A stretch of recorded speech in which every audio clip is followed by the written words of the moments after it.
Hi everyone, welcome back to my YouTube channel DSRL maths YouTube channel.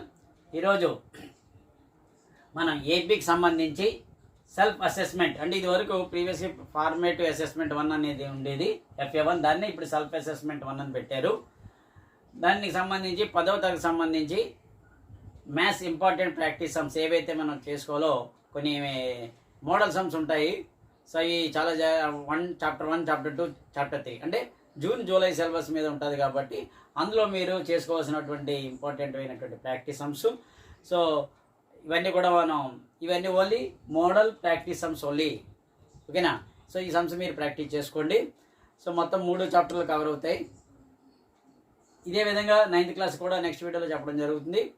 So ఈ వీడియోలోకి వెళ్ళే ముందు ఎవరైనా సరే మొట్టమొదటిగా మన ఛానల్ చూస్తుంటే DSRL maths YouTube channel subscribe చేయండి.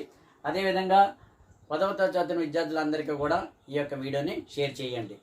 సో ఎందుకంటే చాప్టర్ 1, చాప్టర్ 2, చాప్టర్ 3 ఈ 3 చాప్టర్లకు సంబంధించి ఎక్సర్సైజ్ వైజ్ ప్రతి ఎక్సర్సైజ్లోనూ ఏ సమ్స్ ఉన్నాయి, ఏ సమ్స్ ప్రాక్టీస్ చేసుకోవాలి, ఎగ్జాంపుల్స్ ఏం చేసుకోవాలి, అలాగే చాప్టర్ 2లో చాప్టర్ 3లో కూడా ఏ విధంగా చేసుకోవాలో తెలియాలి.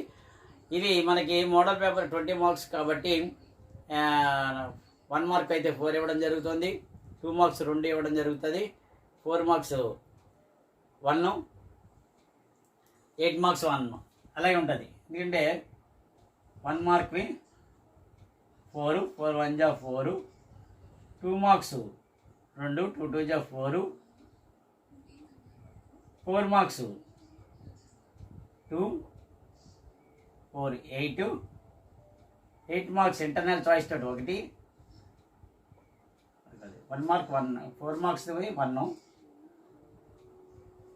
8 మార్క్స్ ఒక క్వశ్చన్ ఇవ్వడం జరుగుతుంది. ఇంటర్నల్ చాయిస్ ఉంటుంది దీనికి 20 మార్క్స్.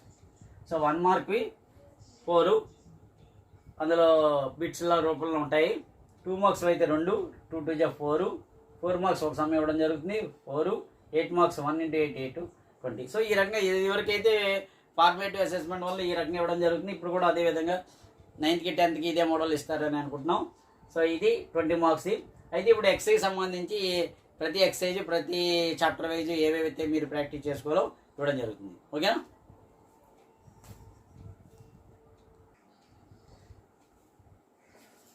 మనకి చాప్టర్ 1 వచ్చేసరికి రియల్ నెంబర్స్, చాప్టర్ 2 వచ్చేసరికి పోలినామియల్స్, చాప్టర్ 3 తర్వాత ఇవ్వడం జరుగుతుంది.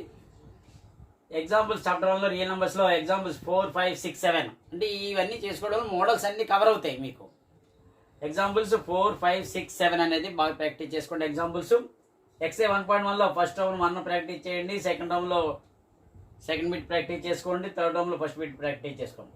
అలా ఎక్సే 1.2లోకి వచ్చేసరికి ఫస్ట్ రౌండ్ సెకండ్ రౌండ్లో థర్డ్ రౌండ్లో ఫస్ట్ బిట్. అలాగే చాప్టర్ 2కి వచ్చేసరికి పాలినామియల్స్ ఎగ్జాంపుల్స్ వచ్చి 2 3 చేసుకోండి. ఎక్సే 2.1లో 1 5 అంటే గ్రాఫ్లని ఇచ్చి ఎన్ని జీరోస్ అని అడుగుతుంటారో అది ఒకటి చేసుకోండి. ఎక్సే 2.2లో అంటే verify the relation between zeros and coefficients కానీ లేదంటే సమ్ ప్రోడక్ట్ ఇచ్చి మన క్వాంటిటీ ఈక్వేషన్ చేయడం కానీ models. First round 1 5, second round 1 5. So ఇవి చేసుకోవడం వల్ల కొన్ని ఆ మోడల్స్ కవర్ అవుతుంటాయి. సో ఇది నెక్స్ట్ థర్డ్ రౌండ్లో అదే చాప్టర్ 3కి వచ్చేసరికి పేర్ ఆఫ్ లీనియర్ సాల్వ్ గ్రాఫికల్లీ కంపల్సరీగా మీరు ప్రాక్టీస్ చేసుకోవాల్సి ఉంటుంది. అవి కూడా ఇస్తాను చూడండి.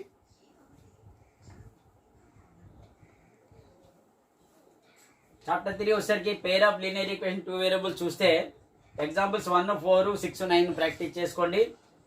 అలాగే పేజ్ 52 టేబుల్ 3.1 అంటే ఇంటర్సెక్టింగ్ లైన్స్ ఎలాగా a1/a2 is not equal to b1/b2 అలాగా a1/a2 is equal to b1/b2 is not equal to c1/c2 అయితే ఏ లైన్స్ అవుతాయి? 3 ఈక్వల్ అయితే a1/a2 is equal to b1/b2 equal to c1/c2 అయితే ఏమేమి అవుతాయి?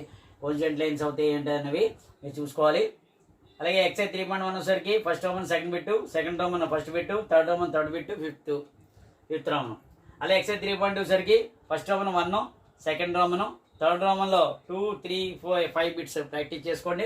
3.3 వచ్చేసరికి first round 1, second round 1, second రౌండ్లో third, second రౌండ్లో ఫోర్త్ బిట్. సో ఈ ఎగ్జాంపుల్స్ అనేది కంపల్సరీగా మీరు ప్రాక్టీస్ చేసుకోవాలి. ఖచ్చితంగా మీకు గ్రాఫ్ అనేది ఉంటుంది, గ్రాఫ్ అనేది కంపల్సరీగా మీరు ప్రాక్టీస్ చేసుకోవాలి. So framing of the equation ఇచ్చి సాల్వ్ ద గ్రాఫికల్ అని అడగచ్చు. 5 పెన్సిల్స్ 7 పెన్స్ కాస్ట్ టుగెదర్ 46, లేకపోతే 7 pens 5 pencils cost 52 rupees. Find the cost of pen and pencil అడగచ్చు. లేకపోతే సాల్వ్ గ్రాఫికల్లీ 2x + 5y = 7 లేదా ఇలాగ 7x - 5y = 9 ఈ విధంగా ఉంటాయి కదా. సాల్వ్ గ్రాఫికల్ అనేది కంపల్సరీగా వస్తుంది.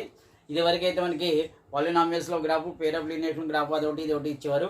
ఇప్పుడు ఓన్లీ రెండు కూడా మనకి పేర్ ఆఫ్ లీనియర్ ఈక్వేషన్లో వస్తున్నాయి కాబట్టి ఆ రెండు only pair of linear equation ఉన్నటువంటి గ్రాఫ్ని మీరు ఖచ్చితంగా చేసుకోవాలి. Okay, thank you very much. ఈ యొక్క వీడియోని ప్రతి ఒక్కరికి కూడా షేర్ చేయండి. 10వ తరగతి విద్యార్థులందరూ కూడా షేర్ చేయండి. Thank you very much.